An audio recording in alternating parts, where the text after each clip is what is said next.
Morning sa ating lahat, mga kaibigan. Andito naman tayo sa ating usapang magmamanok po.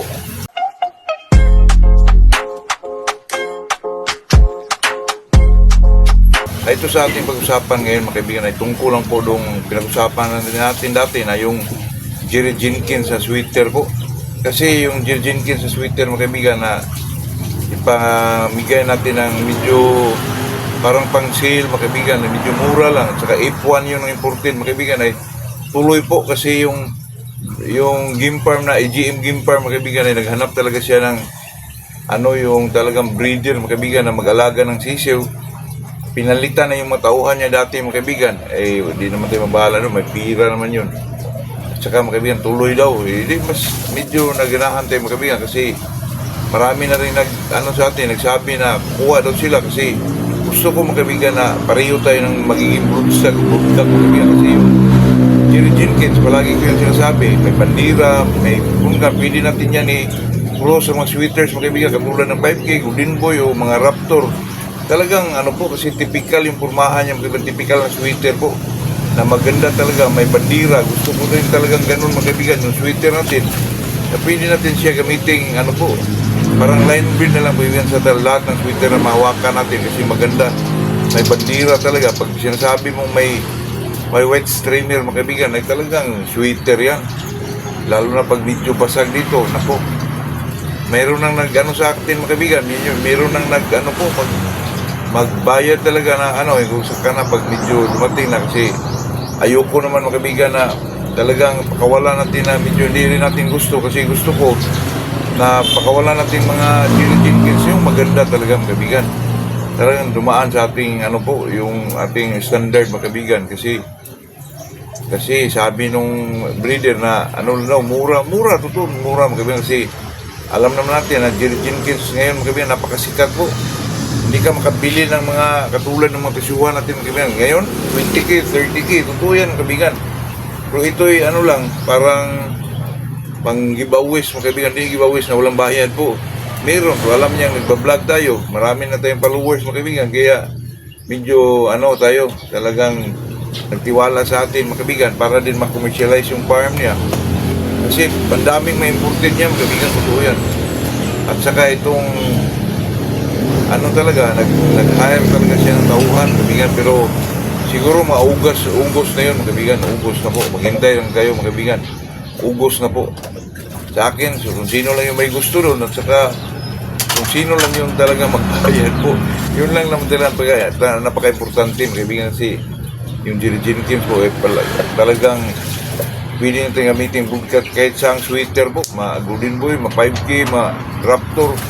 Kasi gustong-gusto ko yun, mga kaibigan, kasi nakita ko na yung pormahan nila. Lalo na pag 5K, kasi ang pagkakalam ko, mga kaibigan, ay yung Jerry Jenkins yun ay 5K sweater din, galing kay Ding po. Hindi ko lang alam, mga kaibigan, kung ano talagang main istorya niyan. Pero yun ang pagkakalam ko, pagka-research ko, mga kaibigan, na kaya nga pala yung yung iba dyan, ginagamitan nila, pinocross nila sa 5K din, sa raid, mga kaibigan. So yan, kasi nakita ko maganda talaga, mga kaibigan, kasi may bandira talaga po. Yun talaga ang medyo naka-turn on dyan sa akin na mag-Jerry Jenkins tayo. At saka sinabi naman ng kaibigan natin, at saka hindi yung sa atin, mga kaibigan, talagang legit po. Kaya sa akin, sa makauna lang mga kaibigan, sa makauna lang sa atin, pag dating dito, talagang piling-pili na yan, mga kaibigan. Sinasabi ko talaga sa kanila na yung may mga white streamer talaga, yun ang gusto natin po. Lahat tayo, gusto ko, pareho tayo ng broodstag po. Kasi alam yan, magkaibigan tayo lahat dito At sa kahapon pala, mga kaibigan, ay medyo, nung isang araw pala, medyo bumili tayo ng TV, at saka may nag-sponsor naman sa atin, mga kaibigan, na kaibigan din natin na nagtrabaho sa labas, si Mike Salada, mga kaibigan. Nagpapasalamat sa kanya. Sir, maraming salamat sa lahat po. Alam ko naman yan, mga kaibigan, na talagang si Sir po kumukuha sa ating mga manok, kahit mayroon na siya ng Golden Boy, kumukuha pa rin, mga kaibigan. Alam kong tinutulungan lang tayo, mga kaibigan. Baka na isuma ng Sir magsabing didibilo, palaging didibilo, pero walang natapos, mga kaibigan. Kaya siguro tinulungan tayo. Kaya umpisa na talaga kahapon, mga kaibigan, nakabili na tayo ng mga TV na bakura na, may kunting na lang, kulang sa gilid. Yun lang po. Tapos mag-ano naman tayo sa sunod na araw. I-linya natin yung mga TV, mga kaibigan. O kundi, anuhan natin yun. Baka pinturahan natin, mga kaibigan, para naman magtagal po. Yun po. Tayo na may, naghatid ng manok na naman kahapon. Golden Boy pa rin, mga kaibigan. Saka yung anak ng Golden Boy na kanawayon po. Dinala natin doon sa farm ni Sir Mike, mga kaibigan, doon sa Gindulman talaga po. Magandang area niya doon, mga kaibigan. Ako, kita nyo, paglabas natin, may ilog. Talagang magandang area po. Tapos, sa likod ng sabungan nila doon, sa pit nila doon. At saka, mga kaibigan, medyo green talagang area. At saka, medyo malamig na area po.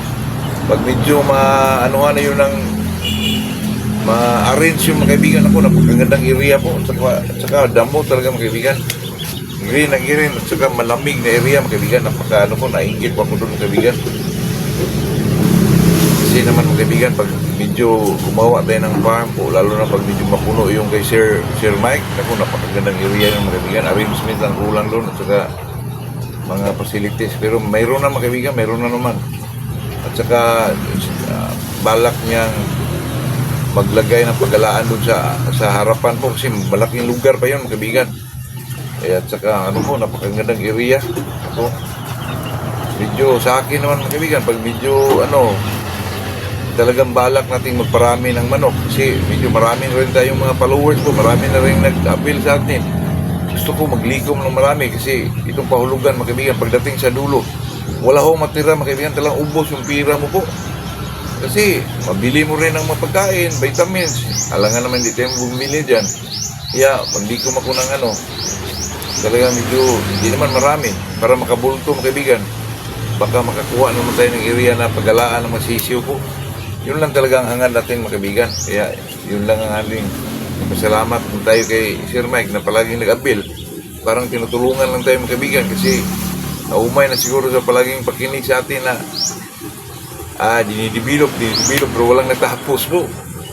Kaya sa atin mga kaibigan, talagang anuhin natin yan, seryosuhin natin yan kasi binigyan tayo ng opportunity, binigyan tayo ng mga TV, ganon.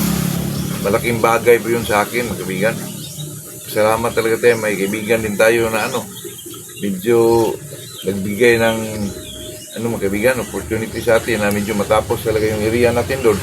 Kasi pag marami kang manok kaibigan, may kumukuha sa'yo, kailangan bulto, may pira ka talaga, di katulad ng mahulugan mga kaibigan na unti-unting inuubos pa rin katapos na mag-release na, wala, ubos na rin mga kaibigan.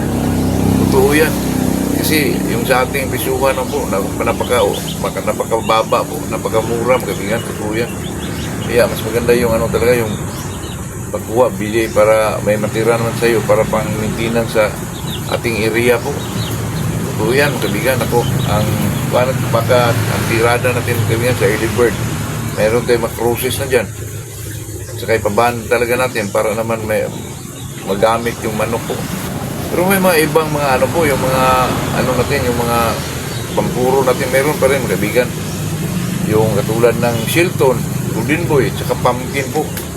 Marami tayo dyan, may limon pa rin tayo mga kaibigan, may limon po sa Shilton, may Shilton po sa Golden Boy, ganon.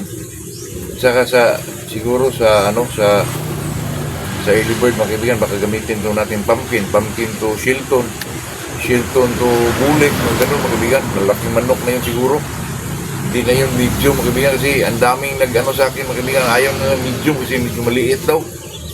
Hindi, natin ng Shilton kasi yung Shilton malaking manok Yung bulik natin, malaking inahin yun. Tsaka itong pumpkin naman, hindi siya masyado regular pa rin. Si Hats yan Bala ko rin i-cross yan sa Gilmore, kaibigan. Kaya yun lang po. Yun lang ating pag-usapan kami. Update lang yun sa natin. Yung napuntahan at saka yung napuntahan nating farm po kay Sir Mike po. Napakagandang area po. Ako, gusto ko yun, kaibigan. Alam niyo po, ako na may hindi talaga taga-Bohol. Ngayon lang ako, talagang lumaki tayo sa Mindanao po. Yung napuntahan namin doon sa, mga kaibigan ako, napakalayo po.